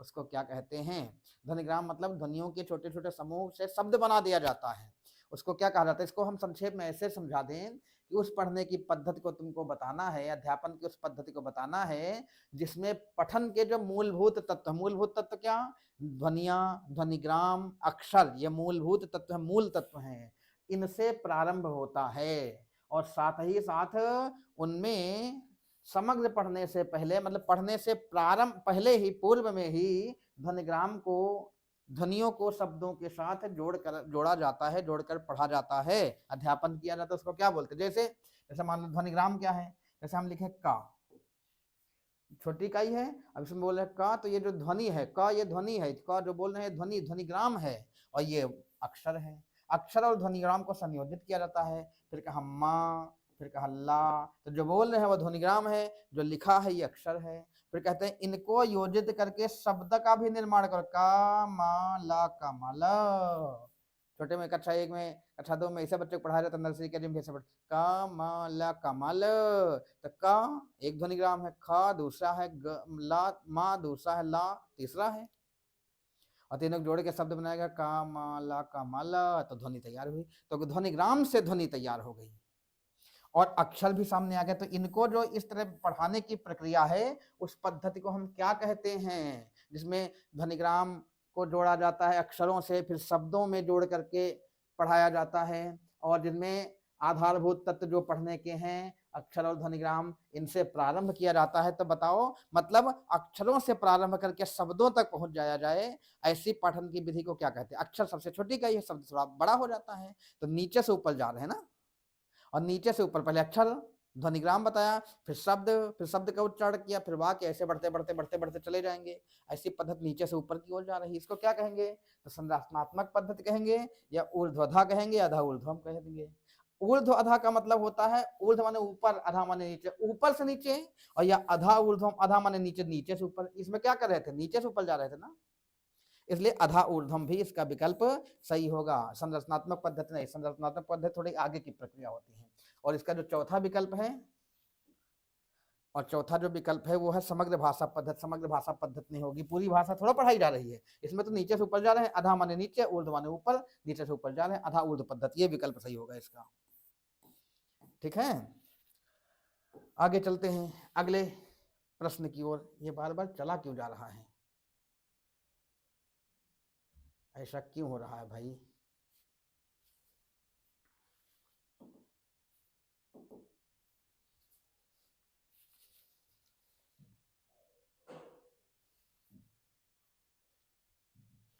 बार बार क्यों जा रहा है? आधा ऊर्ध्व पद्धति हो गया। अब इसके बाद अगला प्रश्न आ रहा है, इसमें भी कथन है, ए और आर। आर कथन है, इसमें क्या कहा गया है? कथन पहले कहा, फिर कारण कहा। ध्वनिग्रामस्य उच्चारणम छात्रस्य शुद्ध उच्चारण स्वाभाविकताम शिथिलाम करोति। मतलब ध्वनिग्राम का उच्चारण छात्र के शुद्ध उच्चारण की स्वाभाविकता को शिथिल करता। तुम बताओ, ध्वनिग्राम का उच्चारण हमें बताया, ध्वनिग्राम होता क्या है? ध्वनिग्राम का मतलब है ध्वनि की सबसे छोटी इकाई। तो कहा गया कि ध्वनि की जो सबसे छोटी इकाई होती है, ध्वनि की जो सबसे छोटी इकाई है कि ध्वनिग्राम, उसका उच्चारण छात्र के शुद्ध उच्चारण की स्वाभाविकता को शिथिल करता है। शिथिल करने मतलब है कमजोर कर देता है। ध्वनिग्राम के उच्चारण से छात्र की शुद्ध उच्चारण की स्वाभाविकता शिथिल होती है, कम हो जाती। क्या? पहला ये है कथन। दूसरा कारण क्या है? यदा नवोदित शिष्याम स्व आविष्कृतम उच्चारणम प्रयुज्यन्ति तदा तेषां शुद्धोच्चारणम योग्यता न शिथिली भवति। मतलब जब नवोदित शब्द का अर्थ होता है नवशिखिया, नया नया छात्र, और शिष्या स्व आविष्कृतम उच्चारणम प्रयुज्यन्ति, प्रयुज्यन्ति माने प्रयोग करते हैं, स्व आविष्कृतम माने अपने द्वारा पढ़े गए उच्चारण को ही, अपने द्वारा ही लिखे, मतलब बोले गए उच्चारण को ही प्रयोग करते हैं, या स्वयं पढ़ करके उच्चारण का प्रयोग करते हैं। तदा तेषाम शुद्ध उच्चारणम योग्यता न शिथिली भवति, तो उनके शुद्ध उच्चारण की योग्यता को शिथिल नहीं होती है। मतलब कि जब नया शिक्षिया छात्र, नया नया शिष्य अपने द्वारा स्वयं आविष्कृत, खुद जोड़ जोड़ करके उच्चारण करता है। जैसे मान लो कोई नया छात्र है, पढ़ना सीख शुरू कर रहा है, और लिखा हुआ है मोहन,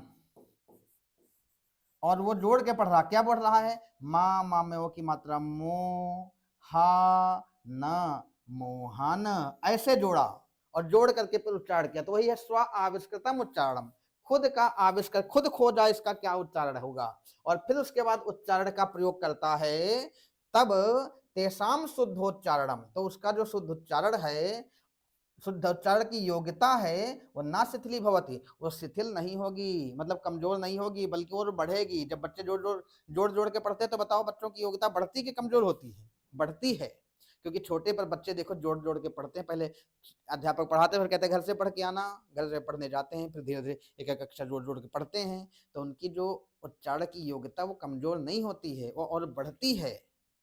ये सही हो। अब ऊपर बताओ, ध्वनिग्राम के उच्चारण छात्र के शुद्ध उच्चारण की स्वाभाविकता को शिथिल करेगा क्या? शिथिल माने कमजोर करना, तो ये गलत है, क्योंकि ध्वनिग्राम मतलब ध्वनि की छोटी इकाई उच्चारण, कहते हैं वो छात्र के शुद्ध उच्चारण की स्वाभाविकता को शिथिल करेगा, नहीं शिथिल करेगा। जब छात्र अपनी स्वाभाविकता से बोलेंगे, ध्वनि का उच्चारण करेंगे, तो कभी भी उनकी उच्चारण की क्षमता जो है शिथिल नहीं होगी, बल्कि उनकी उच्चारण की क्षमता हमेशा बढ़ती रहेगी, इसमें किसी प्रकार का कोई कमजोरी नहीं हो पाएगा। तो ये सही है, शिथिलता नहीं होती, सॉरी ये गलत है, शिथिलता नहीं होती है। और ये सही है, जब बच्चे खुद जोड़ के पढ़ेंगे तो उनकी योग्यता शिथिल नहीं होगी, ऐसा करेंगे तो शिथिल होगी, ये गलत है। तो इसका मतलब पहला सही है और ये उसकी व्याख्या नहीं है। अब विकल्प देखो, ए मिथ्यास्ति, पहला गलत है, हाँ ठीक है पहला गलत है। ए आर सत्यम अस्ति, ये सही है। मतलब पहला वाक्य इसमें गलत दिया गया है कि ध्वनिग्राम का उच्चारण करके छात्र के शुद्ध उच्चारण की स्वाभाविकता शिथिल हो जाएगी, नहीं, ध्वनिग्राम का उच्चारण जब छात्र करेंगे तो उनके उच्चारण की जो योग्यता है वो कभी शिथिल नहीं होगी, मतलब खुद से जोड़ के पढ़ेंगे तो कभी शिथिल नहीं होगा। और इसमें लिखा, जब नया छात्र, नया शिष्य, नवसिखिया शिष्य अपना खुद उच्चारण को जोड़ जोड़ के पढ़ता है, अक्षर को जोड़ जोड़ के पढ़ता है, तो उसका शुद्ध उच्चारण की योग्यता कभी शिथिल नहीं होती, सही बात है। खुद जोड़ेंगे, और ये से सब पढ़ते, आप भी पढ़े होगे, हम भी पढ़े, सब ऐसे पढ़ते हैं, तो इसलिए यही विकल्प सही है। ए मिथ्या है और आर, सॉरी ए मिथ्या है, हाँ ए मिथ्या है और आर सत्य है, आर सत्य है। ए आर बाकी तो कुछ ही नहीं है, उनमें चारे लिखा होगा, एक गलत सही है, तो इसका जो पहला विकल्प है वही सही है। फिर चलते हैं अगले प्रश्न की ओर। अगला प्रश्न 102 नंबर का प्रश्न क्या कहता है, देखो 102 नंबर का प्रश्न कहता है कि नवीनां भाषां शिक्षन्तः छात्राः प्रायः तस्याः भाषायाः उच्चारण नियमानां कारणात् तां भाषां भाषितुं विश्वासस्य न्यूनता अनुभवन्ति, तां समस्यां निवारितुं एकः मार्गः अयम् अस्ति। मतलब कहते हैं जो नवीन भाषां शिक्षन्तः, नई भाषा को सीखते हुए या नई भाषा को शिक्षा प्राप्त करते हुए जो छात्र हैं, नई भाषा सीखने वाले, जैसे मान लो कोई तमिल का है वो हिंदी सीखने चला है, या हिंदी का है वो तमिल सीखने चला जाए, तो उसके लिए नई भाषा है ना। तो कहा नए भाषा को सीखता हुआ कोई छात्र प्रायः तस्याह भाषाया उच्चारण नियमानाम कारणात्, उस भाषा के उच्चारण के नियमों के कारण ताम भाषाम भाषितुम, उस भाषा को बोलने में विश्वासस्य न्यूनताम अनुभवन्ति, विश्वास की न्यूनता का अनुभव करते हैं। मतलब इसको ऐसा समझो कि कोई छात्र है जो नई भाषा सीख रहा है, मतलब तमिलनाडु का छात्र है और यूपी आकर हिंदी भाषा सीख रहा है, या हम अपनी बात करते हैं, हम लोग हिंदी भाषी हैं, तमिलनाडु जाकर तमिल भाषा बोलना शुरू करें, वहाँ सीखना शुरू करें, और सीखने में उसकी जो उच्चारण है, उसके उच्चारण के जो नियम है, उस कारण से उस भाषा को बोलने में की विश्वास कम हो जाएगा।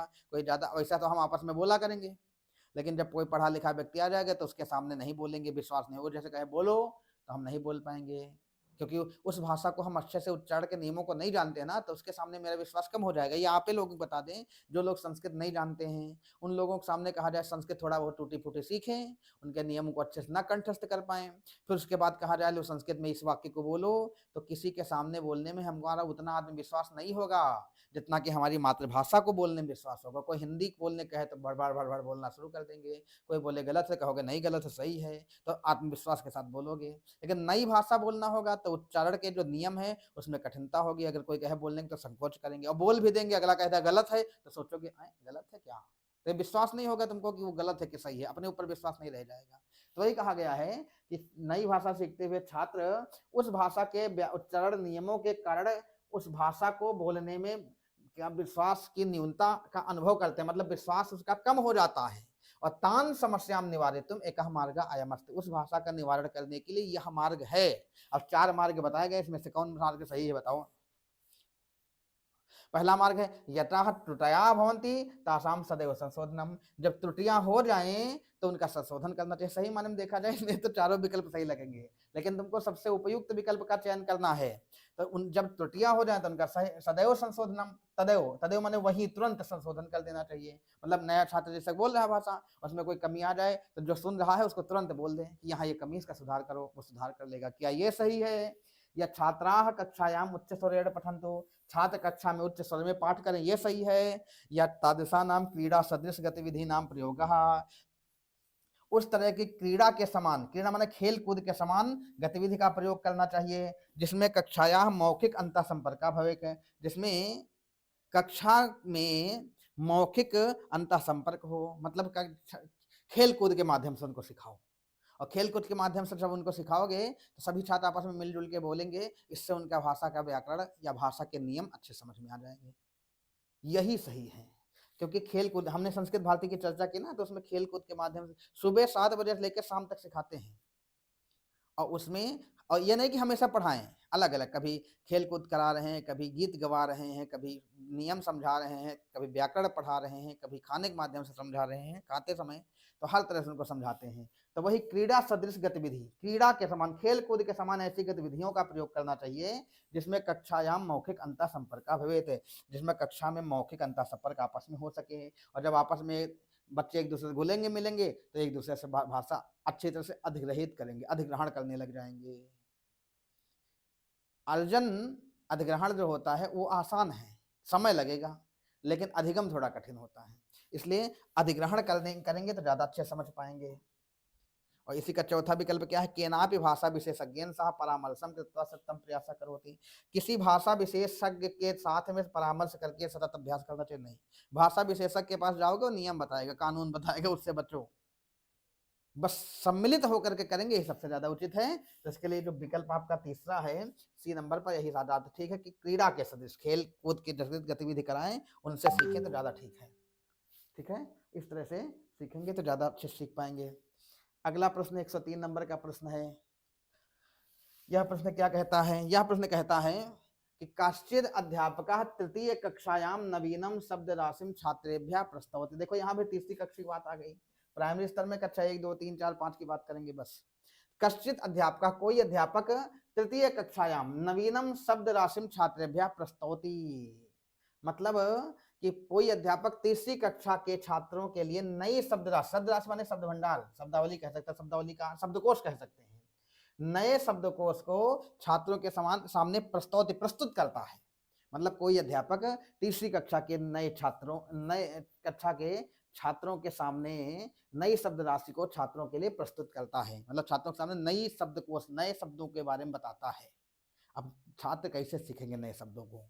तो आगे लिखा है निम्नलिखितासु का पद्धति शब्द राशि में प्रस्तोतुम प्रभावनी अस्ति, कौन सी पद्धति ऐसी है, कौन सी पद्धति है जिससे शब्द राशि को प्रस्तुत करने में प्रभावशालिनी होगी, किससे बच्चे अच्छे से उस शब्द राशि को, शब्दकोश को समझ पाएंगे, शब्दावलियों को समझ पाएंगे। मतलब नई शब्दावली छात्रों को प्रस्तुत करना है अध्यापक को, तो ऐसा कौन सा तरीका अपनाएं जिससे बच्चे अच्छे से सीख पाए। इसके लिए फिर विकल्प दिए गए हैं 4। पहला विकल्प दिया अध्यापकः शब्दार्थः श्याम पटले, श्याम पटल माने होता है श्याम बोर्ड, ब्लैक बोर्ड इसको बोलते हैं।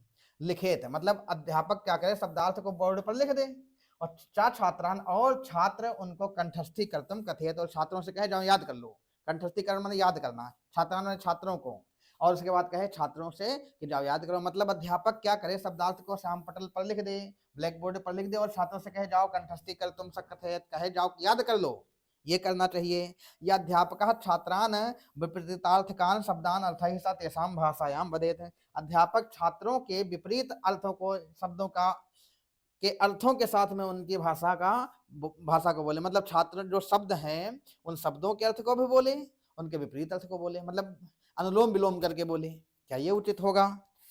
फिर तीसरा कहा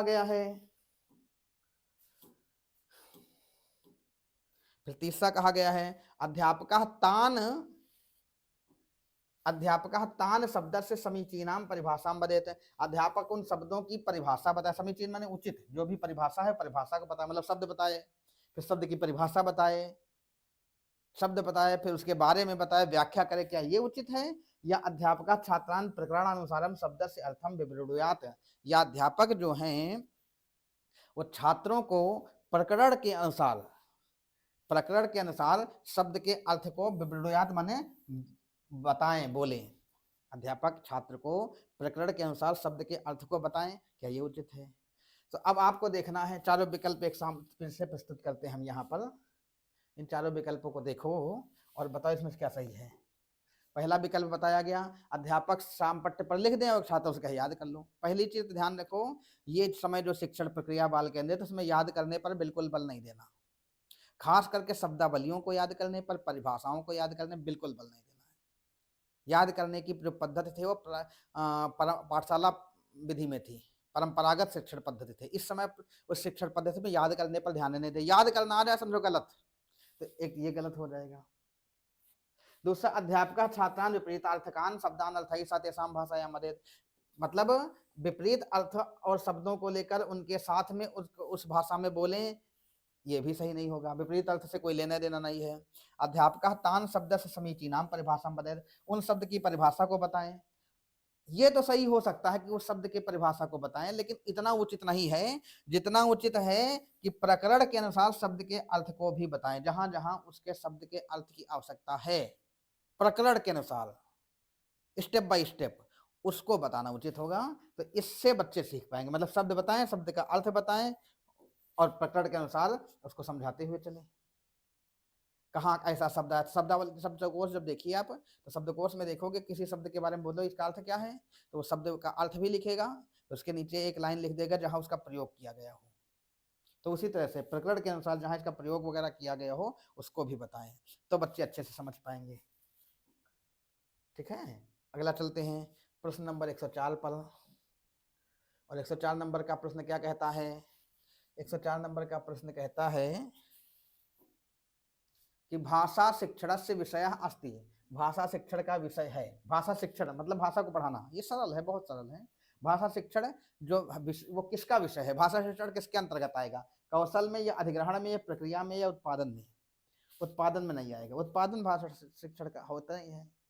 भाषा शिक्षण से क्या भाषा का उत्पादन किया जाता? नहीं किया जाता। फैक्ट्री थोड़ा ना है। प्रक्रिया में प्रक्रिया भी नहीं होगी, अधिग्रहण भी नहीं होता है। भाषा शिक्षण अधिग्रहण नहीं है बल्कि अधिगम है, तो कौशल है। भाषा कौशल होता है, एक बिंदु है भाषा कौशल, और भाषा कौशल का विकास, तो भाषा शिक्षण जो है वो भाषा कौशल के विकास के अंतर्गत आएगा। तो इसका जो विकल्प है सही है, कौशल में आएगा। अधिग्रहण क्या होता है ये आपको बताते हैं। अधिग्रहण का मतलब होता है किसी चीज को अनौपचारिक रूप से ग्रहण कर लेना।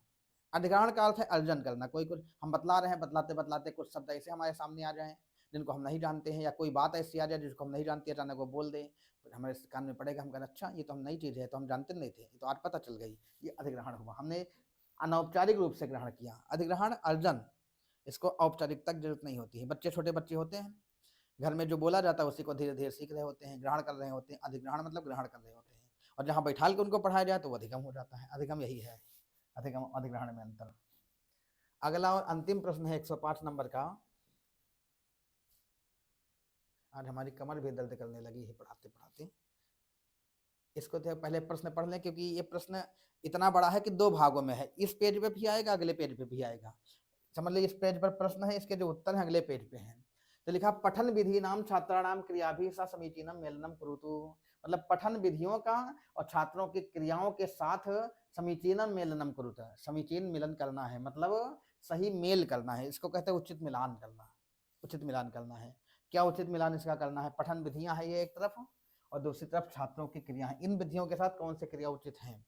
तो जैसे कहा गया संभावना कथनम, प्रेडिक्टिंग, प्रवृत्ति अनुमानम, प्रकरण अनुसारम अर्थावबोधम, गहन अध्ययनम और पाठ व्यवस्था ज्ञानम।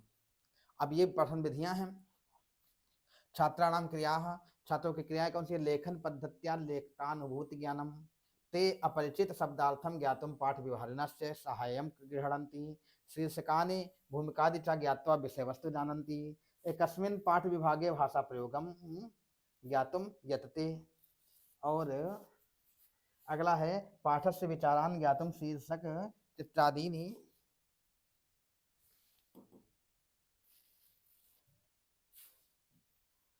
प्रयुंजन्ति, प्रयुंजत माने प्रयोग करते हैं। अब इनको जो है, इन पठन विधियों को आपको इन छात्र की क्रियाओं के साथ जोड़ देना है। छात्र की क्रियाओं के साथ इनको एक साथ जोड़ना है। संभावना कथनम, सद्भावना कथन क्या होता है? तो संभावना कथन का मतलब होता है, संभावना कथन को छात्रों की क्रिया के साथ जोड़ना है कि पाठस्य विचारान ज्ञातम शीर्षक चित्रादीनि प्रयुंजन्ति। अच्छा, एक चीज और है इसमें, देखो आगे इसके उत्तर 4 दिए हैं, उत्तर को ऐसे मिलान करना, कौन किसके साथ कौन किसके साथ है, उसके बाद उसमें ए के साथ क्या है, बी के साथ क्या है, ये देखो ये उसके बाद आपको जुड़ना है यहाँ कि ये सही या ये सही, ऐसे कि ए के साथ कौन सा, बी के साथ कौन सा, सी के साथ कौन सा, डी के साथ कौन सा। तो पहले हम प्रश्नों को देख लेते हैं और उसके बाद उत्तर पर टिक करते हैं। यहाँ पहले मिलान इसका कर देते हैं, पठन विधि और छात्रों की क्रियाओं के साथ किसका है। तो यह संभावना कथन है, तो संभावना कथन का करेंगे पाठस्य विचारान ज्ञातुम शीर्षक चित्रादीनि प्रयुंजीत, इसके साथ है। मतलब पाठ के विचारों को जानने के लिए शीर्षक, पाठ के विचारों को जानने के लिए, या तो मतलब जानने के लिए शीर्षक चित्रादीनि, शीर्षक चित्र आदि का प्रयोग करना चाहिए। ये संभावना कथनम के से संबंधित हो जाएगा, ठीक है। अब इसका मिलान हो जाएगा इसके साथ है, मतलब ए में 5वां होना चाहिए। और फिर दूसरा है प्रवृत्ति अनुमानम, तो प्रवृत्ति जो अनुमान है वो लेखन पद्धत्या सह लेखकानुभूति ज्ञानम, लेखन पद्धति के साथ लेखक की अनुभूति का ज्ञान होना चाहिए। ये प्रवृत्ति का अनुमान है। लेखक की पद्धति, लेखन जो पद्धति है उसके साथ लेखक की अनुभूति का ज्ञान होना भी जो है प्रवृत्ति का अनुमान होता है। फिर उसके बाद प्रवृत्ति अनुमानम के बाद तीसरा आता है प्रकरणानुसारम अर्थावबोधम, जो प्रकरण के अनुसार अर्थावबोध है वो ते अपरिचित शब्दार्थम ज्ञातुम पाठ विभाजनस्य सहायताम कुर्वन्ति। अपरिचित शब्द के अर्थ को जानने के लिए पाठ के विभाजन का सहायता करना चाहिए। ये प्रकरण के जो है अर्थावबोध है, प्रकरण का अर्थावबोध हुए अपरिचित जो शब्द होंगे उनको जानने के लिए पाठ के विभाजन की सहायता करनी होगी। और चौथे नंबर पे है गहन अध्ययनम, तो जो गहन अध्ययनम है, गहन अध्ययन कैसे होगा? तो गहन अध्ययन का मतलब है एकस्मिन पाठ विभागे भाषा प्रयोगम ज्ञातुम यतन्ते, मतलब एक पाठ विभाग में भाषा के प्रयोग में जानने में प्रयत्न करेंगे, ये गहन अध्ययन है। एक ही पाठ विभाग में भाषा प्रयोग जानने में गहन अध्ययन मतलब प्रयत्न करते हैं, ये गहन अध्ययन है। और पाठ व्यवस्था ज्ञानम,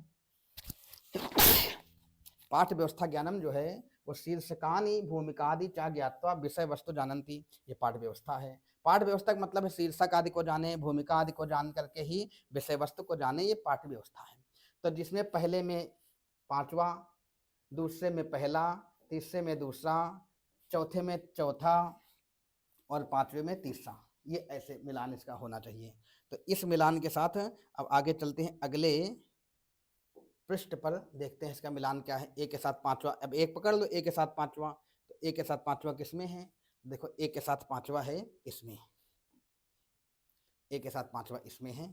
अब और भी 1-2 मिलान कर लो, ए के साथ 5वां के साथ साथ क्या है? तो बी नंबर वाला, बी नंबर वाला, तो ए के साथ 5वें के साथ साथ और क्या है?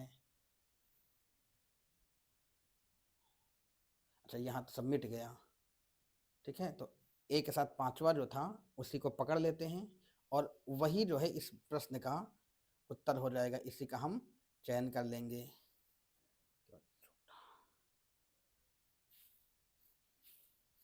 यही जो है पकड़ करके यही इसका उत्तर हो जाएगा, ए के साथ 5वां वाला। तो ए के साथ 5वां जिसमें आया था यही था, यही इसका उत्तर हो जाएगा, यही इस प्रश्न का उत्तर है, ठीक है। तो इस प्रकार से देखिए आज इस खंड में हमने आप लोगों को जो अगस्त महीने 2023 में, अगस्त महीने में 20 अगस्त 2023 को पेपर हुआ था, उसी में प्राइमरी स्तर के संस्कृत में की पेडागोजी में जो 15 क्वेश्चन आए थे उसको हल कराएं। और फिर अब अगले प्रश्न पत्र को लेकर के मिलते हैं अगले वीडियो में, तब तक के लिए धन्यवाद। और आप लोग उम्मीद करते हैं कि इनसे आई हुई शब्दावलियों को नोट करेंगे और इनसे जो भी लाभ मिलने वाला उसको प्राप्त करेंगे।